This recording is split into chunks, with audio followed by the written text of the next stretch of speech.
Ron isn't going to run.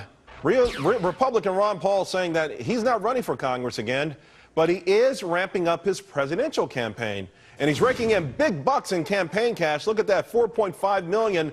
In his first interview since the big announcement, Ron Paul joins us exclusively. Representative Paul, congratulations, first of all. Are you sensing that this opportunity, and forgetting about age and everything else, but this opportunity with the Republicans right now, that everyone's saying there's no fire, no one's really enthusiastic about the candidates, and yet we know that your core followers are amongst the most ardent out there. So are you really sensing that this is your moment to really go for it? Well, I don't think it in that much of a personal terms as much as this is the moment for this country to do something different, and I offer something different, obviously, because I see the other candidates as all representing the status quo and not wanting any significant changes in our foreign policy or changes in our monetary policy and addressing the Federal Reserve or even addressing the entitlement system. And I'm also very keen on defending personal liberties and attacking the TSA and some of these other things. So the moment is here for that. The American people are sick and tired of it all. They got sick and tired last year, and we're complaining about the spending and the deficit.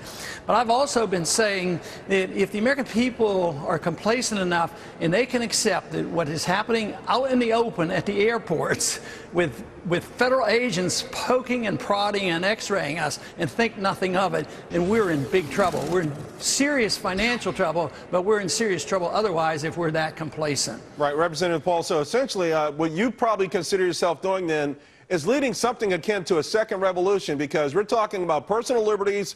Everyone's talking about the Constitution now, although I think you were the first to talk about it. Everyone's talking about reeling in the Federal Reserve, although you were the first to talk about it.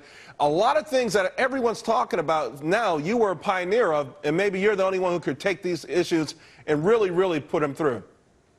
I think everybody's convinced that I believe in it because, for many, many years I voted that way, and sometimes it was by myself. So I'm delighted to have the support, and I'm delighted that the other candidates now are starting to talk this way because they know the electorate is waking up. They're waking up to the fact that they do want some of these changes well.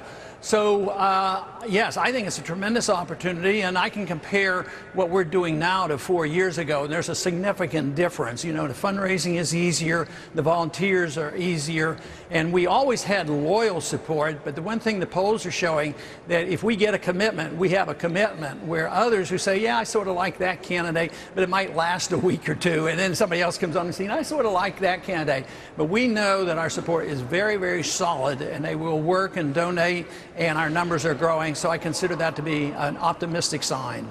Representative Paul, let's shift gears a little bit and talk about this current debt fight. For a moment there, it looked like some sort of a deal might have been cobbled together, and now Republicans are, I don't know, maybe they're drawing a line in the sand, but the rhetoric is outrageous. Harry Reid's calling for a stock market crash. Mitch McConnell putting out a plan today that I still don't understand. Where do you stand with this whole thing, and what do you think the result's going to be? Well, I think the results will be that the spending will continue and that the debt limit will be raised. There'll be enough fear built up into the minds of everybody that if we don't, there'll be a serious repercussion.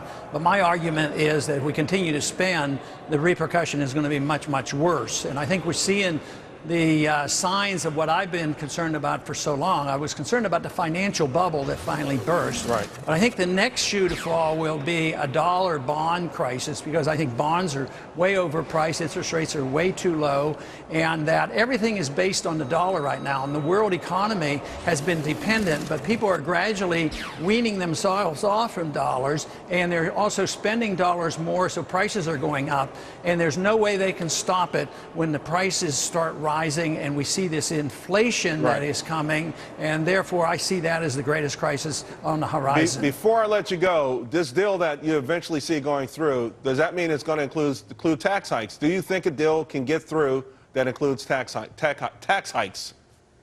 I don't know what the format will be, but there'll be a lot of promises. But while I can't trust the promises, I've been around long enough to realize that the only thing that counts is this year. So I think they'll have a promise to have a balanced budget amendment, a balance to cut some spending, and maybe to close some loopholes, and they won't call them tax hikes. But they'll finally get to the pressure of doing it. But quite frankly, the only thing that we should be concerned about is this year. Right. If the Congress realized how serious this was, they would have across-the-board cuts, thinking that the deficit spending is so bad that we should come together and cut everything. Representative Ron Paul, good luck on your presidential run. We really appreciate your time this afternoon. Thank you very much. Returning a milestone.